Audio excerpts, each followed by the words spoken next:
El día de hoy tenemos la participación de nuestro querido amigo y colaborador, psicólogo de cabecera de Panorama, Rodulfo Reyes, pues con un tema de suma importancia, la autoestima y su impacto en la calidad de vida. En algún momento todos nos hemos preguntado y cuestionado acerca de nuestra propia autoestima. ¿Cómo estás, Rodulfo? Bienvenido, qué gusto escucharte.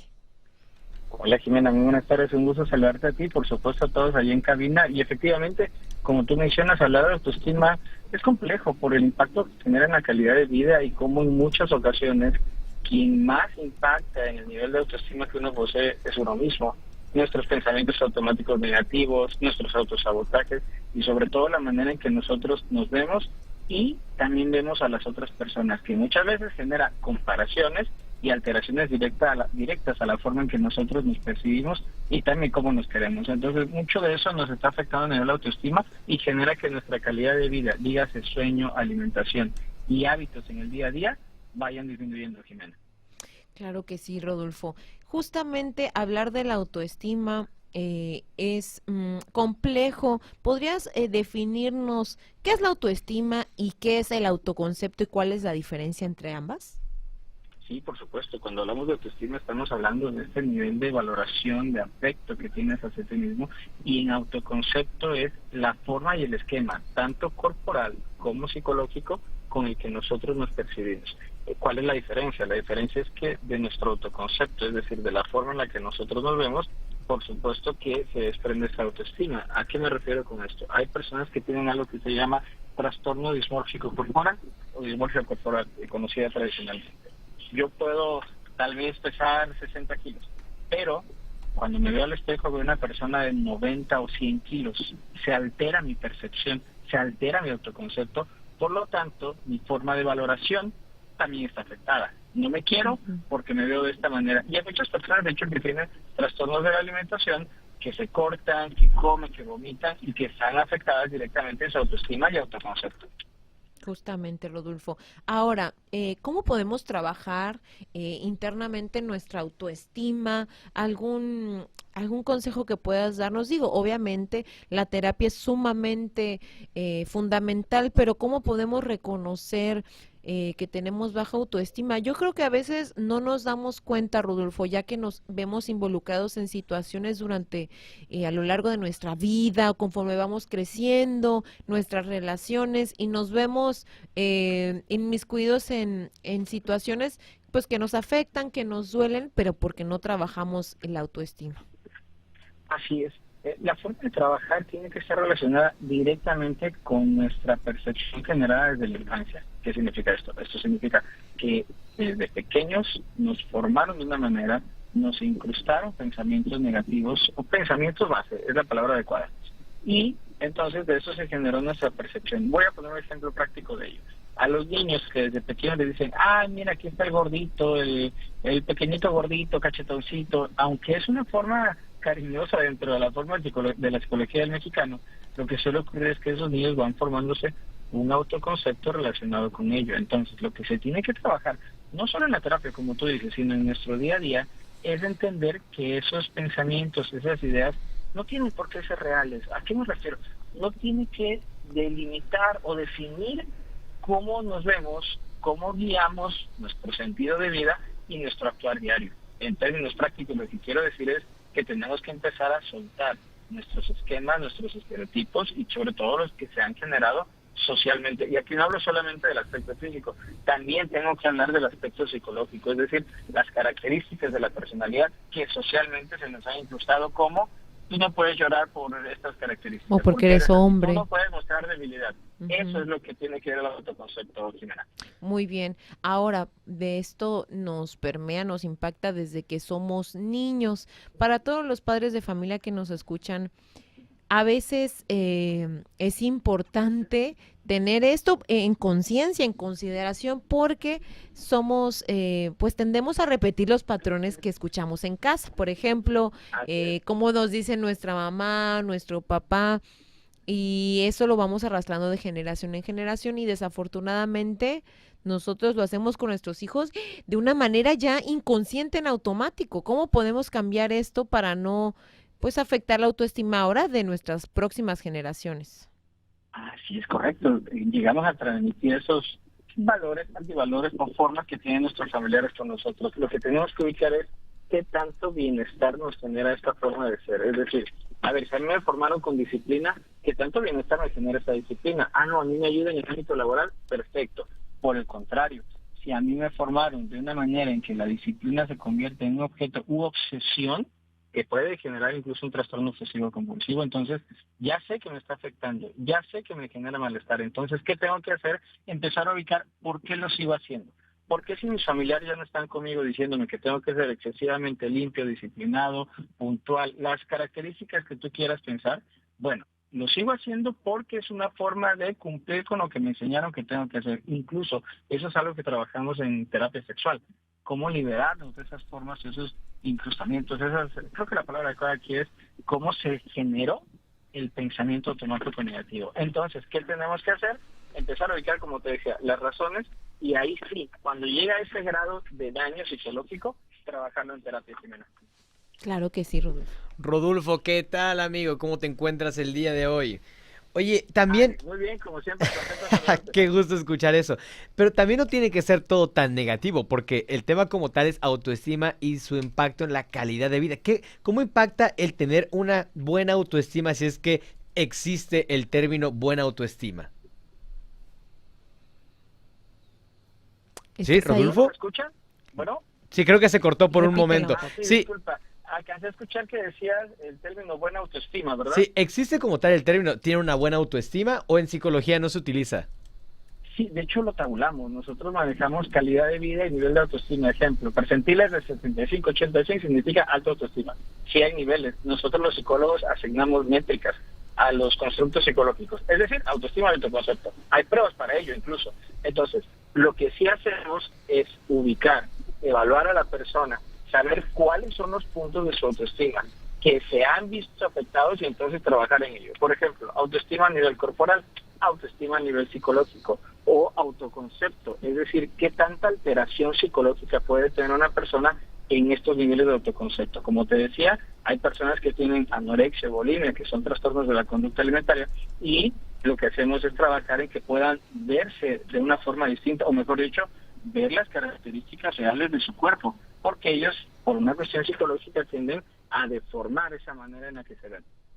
Rodolfo, y el hecho de tener como tal una buena autoestima, ¿sí tiene un impacto relevantemente positivo? ¿Sí se nota la diferencia en la calidad de vida? Por supuesto. Definitivamente influye en algo que se llama autoeficacia. Las personas que tienen mayores niveles de autoestima tienen más seguridad. Por ejemplo, a ver, imaginemos a una maestra de yoga que llegue a impartir un curso con un grupo de personas y tiene niveles de autoestima altas, entonces tiene la seguridad de hablar con el grupo, de expresarse, impactan de manera positiva en la calidad de vida.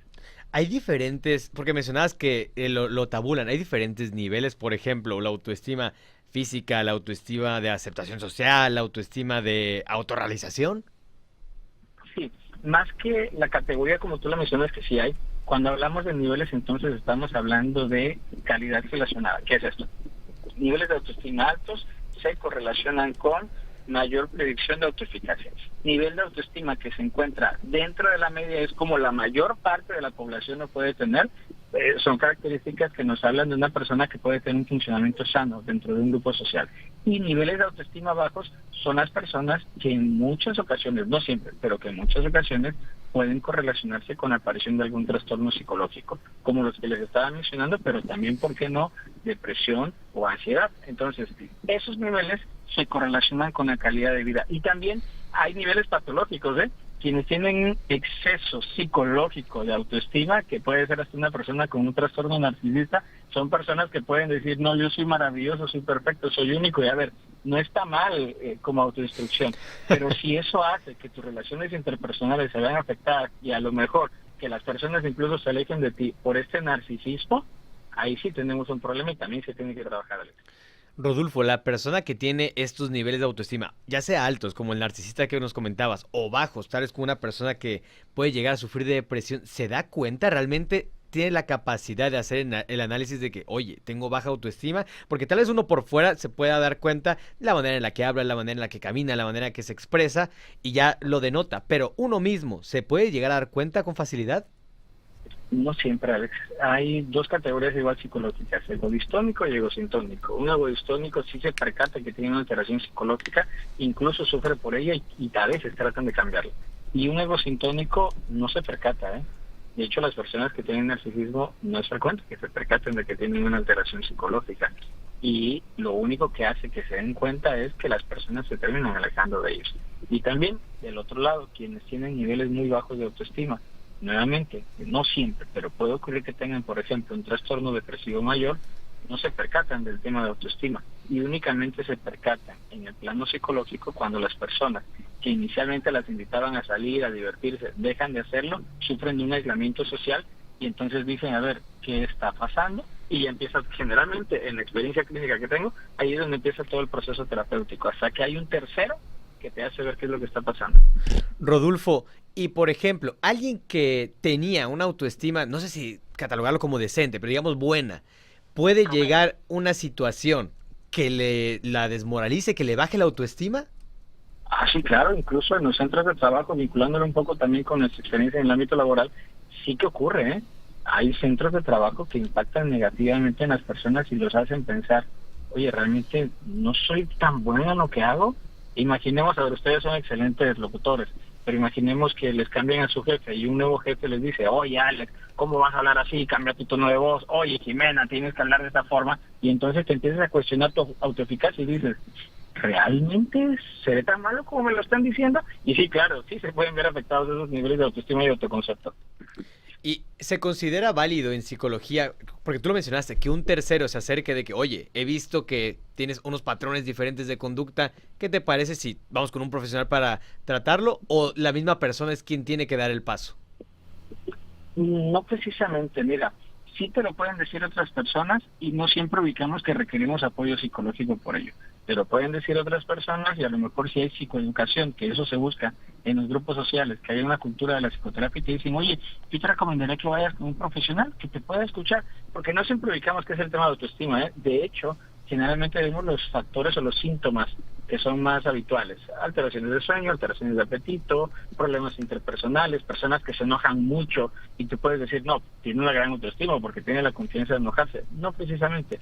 De hecho, hay una frase que dice, detrás de toda persona violenta, siempre hay detrás un niño asustado, niño o niña asustada. Entonces, no siempre nos percatamos que es un tema de autoestima, pero sí nos percatamos que hay un bajo funcionamiento social. Repito, personas que pierden el control, que no se regulan, muchas veces pueden tener ciertos factores. Uno de ellos puede ser el nivel de autoestima y otros asociados a este malestar, Alex y Jimena. Perfecto, Rodolfo. Pues ya para rematar, ¿algún consejo, algún tip, algo que puedan todo nuestro auditorio cultivar día a día para mejorar su autoestima? Se dicen que hay algunos ejercicios que, pues bueno, algunos videos virales en TikTok es como verte al espejo, hablarte, observarte, sí, no, o sea, son muy comunes, pero bueno, viniendo ya de un profesional en salud mental como tú, ¿algún consejo que puedan llevarse todo nuestro auditorio este viernes? Sí, por supuesto. El del espejo es muy bueno, lo utilizamos para la dismorfia, para la autoestima, para el autoconcepto, pero siempre hay que complementarlo con el autoconocimiento. La máxima de conócete a ti mismo es muy recomendable en la psicoterapia. Empieza a entender qué te da miedo, qué te emociona, qué te motiva, qué te preocupa, qué te hace paralizarte. Y entonces ubica que esos detonantes no siempre son tus detonantes. ¿A qué me refiero con esto? Hay algo detrás, no son las cosas mismas las que nos afectan, sino cómo interpretamos esas cosas. Entonces, ¿qué tenemos que hacer? Empezar a observar el mundo de una manera distinta, ya no de manera superficial, sino entender, a ver, a mí me enojó que Jimena me dijera esto, pero ¿me enojó Jimena? No, no me enojó Jimena, no es Jimena la que tiene la responsabilidad, soy yo. ¿Qué detonó Jimena en mí con sus comentarios? ¿Qué detonó Jimena en mí con sus palabras? Ah, bien, entonces ahí yo estoy llegando a algo. Estoy empezando a ubicar qué detona mi comportamiento. Ese es el primer paso para empezar a amarnos, empezar a entendernos, Alex y Jimena. Qué bonito. Muchísimas gracias, Rodolfo. Yo con esto pues me quedo y hay que empezar a cuestionarse qué es lo que detona en mí, por ejemplo, el señor Alex Huerta. ¿Por qué me veo espejeada en él? qué puedo aprender de esta situación? Y así con cada persona y pues de esto llevarnos pues este gran consejo, Rodolfo. Definitivamente, como tú bien mencionas, espejear y entender qué hay de mí que está detonando su comportamiento. Y entonces ya una persona con un nivel de autoestima que está trabajando, escucha un comentario como lo que dijo Jimena ahorita, qué bonito, y entonces tú piensas, ay, me dijo qué bonito, muchísimas gracias, ya me hizo el fin de semana. Por el contrario, con un pensamiento automático negativo, escucho un qué bonito y lo primero que pienso es, me está mintiendo, lo está haciendo para quedar bien conmigo, no me ve bonito, no es bonito lo que dije, y empiezan a lluvia de ideas. El punto aquí es conocernos para empezar a amarnos, Alex y Jimena. Ay, qué bonito, Rodolfo. Ahora sí que qué bonitas palabras, la verdad Muchas gracias otra que vez. que me resuenan y sí, justo pues hay que tomar lo bueno y no hay que juzgar a los demás y pues con eso pues muy bonito esta expresión, pues con eso nos quedamos, Rodolfo. Gracias. Al contrario, ustedes. Un abrazo fuerte a todos.